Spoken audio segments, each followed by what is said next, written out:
Parshas Vayechi. Just would like to make a few points on the Seder this week. So many things to discuss. What can I say? You could spend a whole shiur for several hours just on the Birchos Yaakov. But let's start with just a few easier points, because now we have Shamayim coming down to Oretz. We have the Shechina, Hashem Shechina, coming down into that room with Yaakov and his sons before he blesses them. I want to tell you what will be Ba'achrit Hayomim. Yaakov and Moshe Rabbeinu had the power, the spiritual power, to see till the end of time.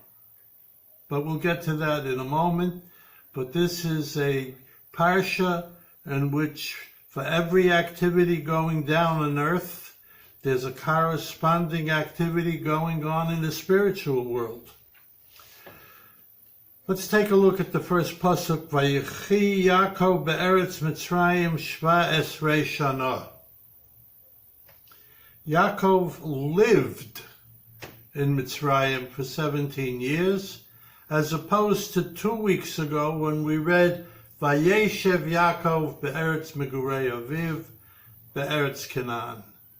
Well, what is the difference between Vayeshev and Vayechi?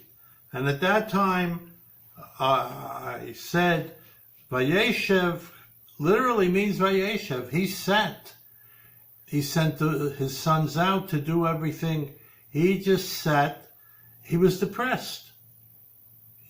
Yosef is missing. Yosef is dead. He was not very proactive.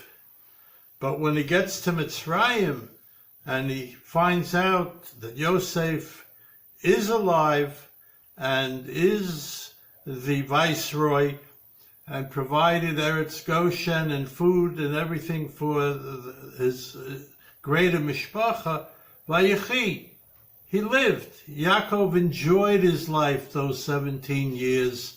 There was no Lavan, there was no Esav, there was no Shechem. There was no fighting as far as we know among the brothers. So he had at least a good 17 peaceful years. That's one point that I would like to make, to draw a distinction between Vayeshev and Vayechi.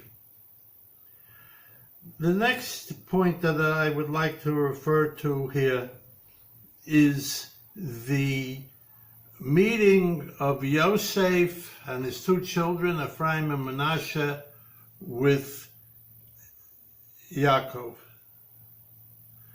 Vayaged li Yaakov vayoma hine bincha Yosef ba elecha. Joseph is coming to you. So Yaakov asked to be propped up higher on the pillow, and Torah continues and says, Vaya Yisrael es b'nei Yosef, vayome mi ele. So we just said Yaakov lived in Egypt 17 years. The whole mishpacha was there for 17 years. You mean to say that this is the first time in 17 years that he saw them? Why mi ele? So it seems that the Torah anticipated this sheila. And in the next pasuk or so, it says, V'nei Yisrael kavdu mizoken. The eyes, Yisrael is not called Yisrael. Yisrael's eyes kavdu mizoken. They got heavy because of age. Maybe he had cataracts. Maybe he didn't see good. So he had an eye problem similar to our father Yitzchak. Okay? So the Torah says, who are these guys? Yaakov says in the Torah, who are these guys? And the Mepharshim say that although he couldn't see clearly, he could make out images. You know, a blind person has extra sharp senses that people don't have. In other words, they lose the eyesight, the taste or smell becomes stronger. I mean, he sensed who they were. He knew who they were. In fact, he saw enough so that he could switch the hands when he gave the brachas. So it's not clear. I would like to suggest that he looked at them. Now, let's imagine for a while. Yosef marries Osnas, Bas Potiphera. It's an Egyptian home. Yosef didn't walk around in talis and tefillin. He didn't walk around with tzitzis hanging out. Yosef was the viceroy of Egypt, and I would assume he wore appropriate clothes to be or to represent the kingdom. So Yosef looked, dressed, spoke, and had to act like an Egyptian. Yaakov understood this. You know, the man is the face of the government, so to speak. But his children came in probably with the serpentine crown on their head, with serpentine bracelets on their arms, maybe in the official dress of the Egyptians. So Yaakov said, Mi Eila, who are these? Who is this? I don't recognize them. They look like Goyim. They look like Egyptians. So I think the lesson from this to be learned is, and it comes out later where the Chachamim tell us, that what saved the Jews from disappearing during the slave period is they didn't assimilate with the Egyptians. What did that involve? They kept their names and they kept their clothes. Whatever the style was of the house of Jacob, they kept that dress and they kept their names. And they went down in Golus, Reuven, Shimon, Levi, Yehuda, and they came back out of Golus hundreds of years later. We see in the next Parshas Shmos, they came out with the same Jewish names. So you have to keep your name and you have to keep your identity. So what's the shame? Jews take on the name, I don't want to be critical of anyone's name, but they take on names James, Thomas, Anthony. We are told, Hamalach HaGoel Osi, we should name our children after Avraham, Yitzchak, Yaakov. Hamalach HaGoel Osi Mikol Ra. Our children should be named after Avraham, Yitzchak, and Yaakov. V'yidgu l'rov ba'aretz, and they will multiply and be plenty in the land. What's wrong with the name Yosef? What's wrong with the name David? What's wrong? Well, why do we have to take on alien names? And, you know, a Jew dresses like a Jew. To make it short and sweet, you don't have to wear jeans with a hole in them. You don't have to copy all the mishigases with the spikes and all that. That's not Jewish. Jewish is modest, Jewish is polite. The name Yisrael, by the way, and here's maybe a chiddush for many of you. The name Yisrael, if you take a look at it carefully, it's the Rashi Tevis of the Avos and the Imos. It is the initials of the founding patriarchs and matriarchs. Yud for Yitzchak and Yaakov. Shin or Sin for Sarah.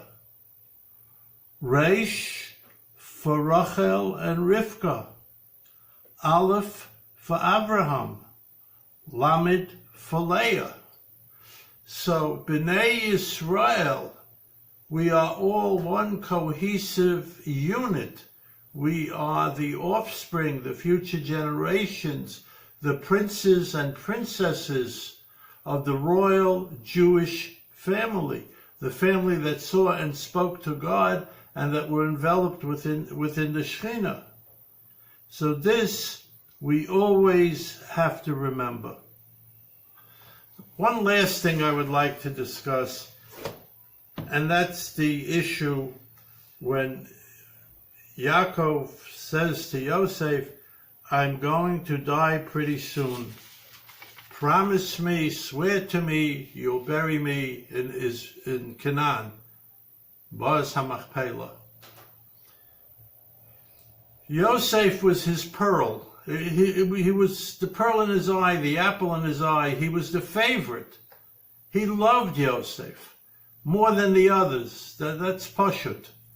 It's not so pashut, but it's very clear. He loved Yosef more than the others. So Yosef said, I promise. So Yaakov says, okay, Simna yodcha tachas yirechi. Put your hand under my thigh. I suppose in those days, that was the way you sealed the deal. Instead of shaking hands, you put your hand under the other party's thigh. So Yosef did it. Then Yaakov says, swear to me again. Yosef swore again. Where's the trust? Where's the trust? There has to be trust. He made him, he shows something that he didn't have 100% trust in him. Two people, when they make a deal, they have trust in each other. They don't need a contract. They don't need a spit. They don't need to do any of these things. A word is a word. And this is a word from Yosef. Yosef HaTzadik. Yaakov still had his suspicions. Yaakov still had his doubts. And there's more to learn about this. There's more to understand this. If you can't trust your son's words, what difference does it make if he puts his hand under your thigh or not? It's a question, it's an issue, it's more that has to be studied. Let us hope, now with the conclusion of Sefer Bereshis, that we are really chazak, v'nischazek. Shabbat Shalom. Shalom al Yisrael ubriyut.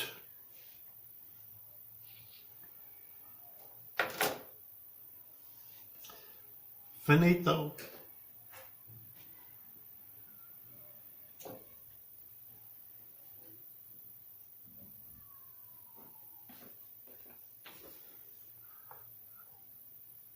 That's